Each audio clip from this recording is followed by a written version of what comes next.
دل رستا ہے حریفانہ کشاکش سے تیرا، زندگی موت ہے کھو دیتی ہے جب ذوق خراش۔ انسان کی تخلیق ایک بہت بڑی آزمائش ہے۔ اس انسان کو ایٹرنٹی کے لیے پیدا کیا گیا ہے۔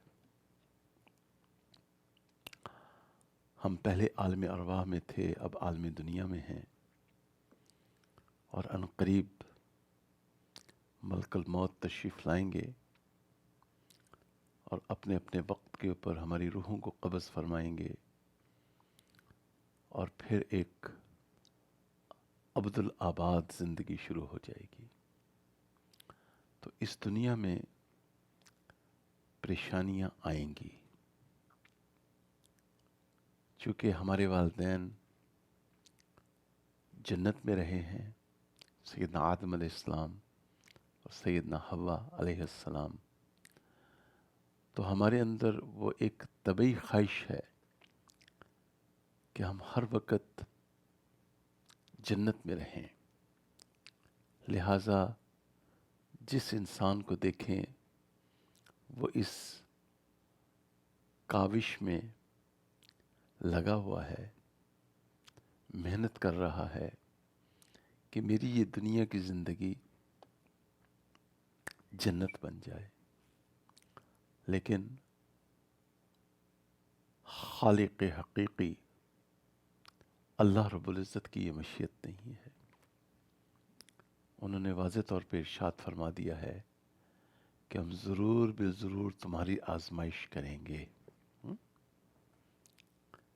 تھوڑے سے خوف کے ساتھ، بھوک کے ساتھ، مالوں کی کمی کے ساتھ، تمہاری اپنی جان کے گھاٹوں کے ساتھ، پھلوں کی کمی کے ساتھ، اور اے میرے پیارے نبی، اے میرے پیارے رسول صلی اللہ علیہ وآلہ وصحبہ وسلم، صبر کرنے والوں کو بشارت دے دیں۔ تو آج کا جو ٹاپک ہے انشاءاللہ شارٹ کلپ ہوگا، وہ ہے مسائل کا نفسیاتی حل۔ اس سے پہلے آپ سے گزارش ہے کہ ہمارے اس یوٹیوب چینل کو زیادہ سے زیادہ لائک بھی کریں، شیئر بھی کریں اور سبسکرائب بھی کریں، صدقہ جاریہ کی نیت سے۔ اعوذ باللہ من الشیطان الرجیم، بسم اللہ الرحمن الرحیم، ان اللہ مع الصابرین، صدق اللہ و مولانا العظیم۔ اللہم صلی علی سیدنا محمد وعلی آل سیدنا محمد مبارک وسلم۔ اللہم صلی علی سیدنا محمد وعلی آل سیدنا محمد مبارک وسلم۔ اللہم صلی علی سیدنا محمد وعلی آل سیدنا محمد مبارک وسلم۔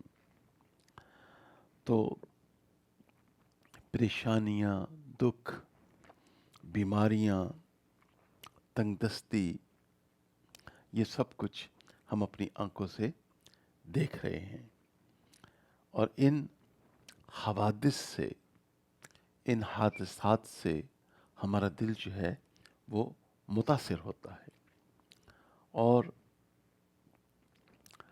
اچھے حالات ہوتے ہیں، جب نعمتیں ہوتی ہیں تو دل خوش ہوتا ہے، اور جب حالات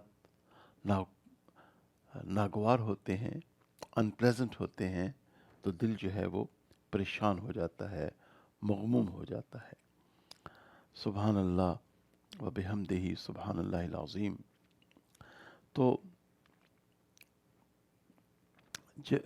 ایک صحابی تھے، ان کا پاؤں کسی صدمہ سے ٹوٹ گیا، اس پر ان کی طبیعت پہ غم غالب تھا۔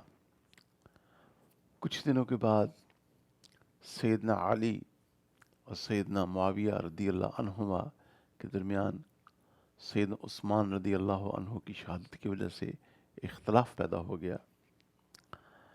تو ان صحابی نے دونوں گروہوں سے معذرت کر لی، اور بعد میں وہ فرمایا کرتے تھے اللہ کا شکر ہے کہ اس نے میرے پیر کی وجہ سے میرے ہاتھ اس محترم خون سے پاک رکھے. تو حالانکہ وہ ایک اجتہادی اختلاف تھا، اور سیدنا علی رضی اللہ عنہ بھی صحابی رسول ہیں، اور سیدنا امیر معاویہ رضی اللہ عنہ بھی صحابی رسول ہیں صلی اللہ علیہ وآلہ واصحابہ وسلم. تو جو بھی پریشانی ہمارے اوپر آتی ہے اس میں کوئی نہ کوئی حکمت ہوتی ہے، اس کے پیچھے کچھ تکوینی راز ہوتے ہیں. اللہ سبحانہ و تعالیٰ اس انسان کو اپنے قریب کرنا چاہتے ہیں.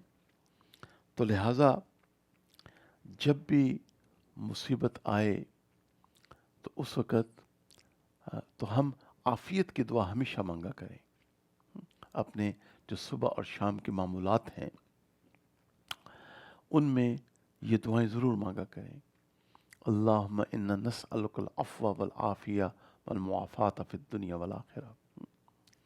اللہم عافنی فی سمعی، اللہم عافنی فی بصری، اللہم عافنی فی بدنی، لا الہ الا انت.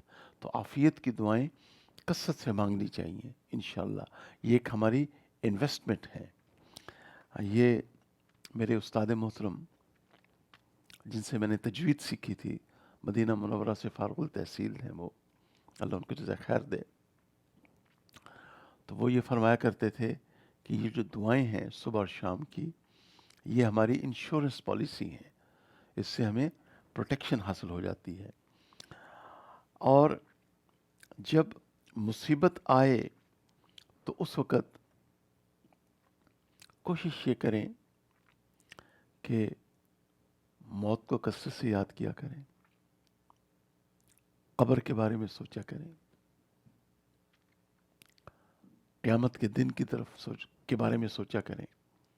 صرف یوم القیامہ 70 مرتبہ قرآن میں آیا ہے. اللہ سبحانہ و تعالیٰ ہمیں قیامت والے دن اللہ سبحانہ و تعالیٰ عوام الناس کو کھڑا کریں گے یوم حشر، اس کے بارے میں سوچا کریں. تو پھر یہ جو ہمارے مسائل ہیں دنیا کے، یہ پھول بن جائیں گے. ہمارا جو ریئیکشن ہے، جو رد عمل ہے ان مسائل کے بارے میں، وہ تھوڑا نارمل ہو جائے گا. اکثر ایک سچویشن اتنی انٹینس ہوتی نہیں جتنی شیطان اس کو ہمارے سامنے جس انداز میں پیش کرتا ہے. اور شیطان میں تو کوئی خیر نہیں. اعوذ باللہ من الشیطان الرجیم ومن فتنتہ. اللہ تعالیٰ اس شیطان کے شر سے ہمیں دور رکھے. ایک دفعہ نبی کریم صلی اللہ علیہ وسلم اپنے گھر میں موجود تھے کہ چراغ گل ہو گیا. تو آپ نے پڑھا انا للہ و انا الیہ راجعون. تو اما عائشہ رضی اللہ عنہا نے عرض کیا کہ یا رسول اللہ، کیا یہ بھی مصیبت ہے؟ فرمایا ہاں، جس چیز سے مسلمان کو تکلیف ہو وہ مصیبت ہے، اور اس کا ثواب پہ وعدہ ہے. تو ہم اپنے آپ کو تو جب بھی مصیبت آئے انا للہ و انا الیہ راجعون کا ورد کیا کریں. یہ تخفیف الحزن ہے، اس سے غم ہلکا ہو جاتا ہے. سبحان اللہ. اللہم اجرنی فی مصیبتی واخلف لی خیرا منہا. یہ دعا پڑھا کریں، اللہ اس مصیبت میں مجھے اجر دے اور اس کا بہتر مجھے نعم البدل عطا فرما. تو ان دعاؤں کو اپنا معمول بنائیں، اور اس سے انشاءاللہ اور ہمت کریں، حوصلہ کریں. دیکھیں، ہمارے حضرت جی دامت برکاتہم نے اپنی کسی کتاب میں یہ مثال دی ہے، بڑے دل پہ لگنے والی مثال ہے، کہ ایک ماں ہے، تھکی ہاری ہے، اور رات کو وہ کہتی ہے بس میں بہت تھک گئی ہوں، میں سونے لگی ہوں. تو ایک دم اس کا بیٹا جو فورن میں تھا ان ایکسپیکٹڈلی گھر آ جاتا ہے. تو کتنا اس میں انرجی آ جاتی ہے. وہی والدہ جو تھکی ہوئی تھی اب فریش ہو کے اپنے بیٹے سے باتیں کر رہی ہے. تو ہمارے اندر پوٹینشیل موجود ہے. جدید تحقیق، جدید ریسرچ یہ کہتی ہے کہ ہم 3 چیزیں نہیں کر سکتے. ایک، اس دور کا انسان نبی نہیں بن سکتا، رسول نہیں بن سکتا، اور صحابی نہیں بن سکتا. ایک کلمہ گو مسلمان اگر ولی اللہ بننا چاہے وہ ولی اللہ بن سکتا ہے، وہ ڈاکٹر بننا چاہے وہ ڈاکٹر بن سکتا ہے، وہ انجینئر بننا چاہے وہ انجینئر بن سکتا ہے، وہ حافظ قرآن بننا چاہے ماشاءاللہ عالم دین بننا چاہے بن سکتا ہے. ہر چیز ممکن ہے. انسان کے اندر وہ اللہ تعالیٰ نے جوہر رکھ دیے ہیں. تو ہم جب بھی مصیبت آئے ہمت کر کے، حوصلہ کر کے تھوڑی سی چائے پی لیں، اپنے آپ کو ایکٹیویٹ کر لیں اور وضو فرمائیں ہمت کر کے، اور نوافل پڑھیں. نوافل جانماز کے ساتھ دوستی کریں. انشاءاللہ اللہ تعالیٰ کے فضل و کرم سے جو پریشانی ہے وہ دور ہو جائے گی. اپنا بہت خیال رکھیے گا. انٹل نیکسٹ ٹائم، السلام علیکم ورحمۃ اللہ وبرکاتہ.